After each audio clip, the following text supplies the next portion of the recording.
السلام عليكم ورحمة الله وبركاته. داوديال meel walba joogtaan ku soo dhawaada warka TV-ga Somali Channel wararka daawan doontaan waxa ka mid noqon doona baarlamaanka Soomaaliya ayaa soo gabagabeeyay ka doodida iyo meel marinta qodobada xeer hoosaadka baarlamaanka kuna looga hadlayay sidii shacabka Soomaaliyeed ay ula shaqeyn lahaayeen hay'adaha amniga ayaa lagu qabtay magaalada Muqdisho.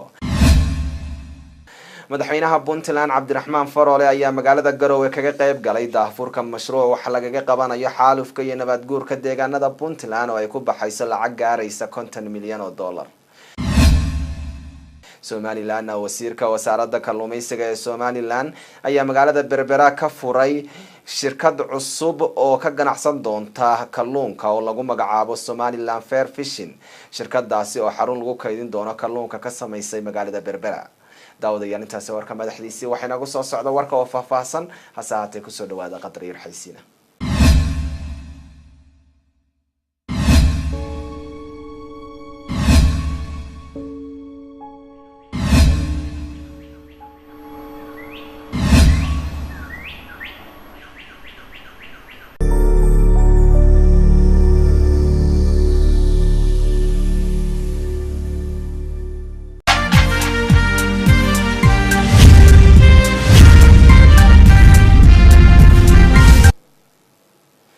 السلام عليكم ورحمة الله وبركاته. داوديال meel walba joogtaan ku soo dhawaada warka TV-ga Somali Channel wararka daawan doontaan waxa ka mid noqon doona baarlamaanka Soomaaliya ayaa soo gabagabeeyay ka doodida iyo meel marinta qodobada xeer hoosaadka baarlamaanka kuna looga hadlayay sidii shacabka Soomaaliyeed ay ula shaqeyn lahaayeen hay'adaha amniga ayaa lagu qabtay magaalada Muqdisho.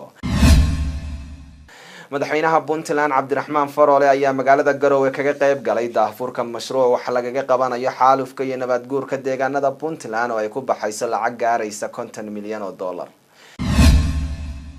Somaliland wasiirka wasaaradda kalluumaysiga ee Somaliland ayaa magaalada Berbera ka furay shirkad cusub oo ka ganacsan doonta kalluunka oo lagu magacaabo Somaliland Fair Fishing.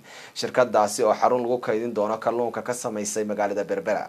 daawadayaal intaas warka madaxdiisii waxayna ugu soo socdo warka oo faahfaahsan hase haatee ku soo dhawaada qadar yar xaysiina.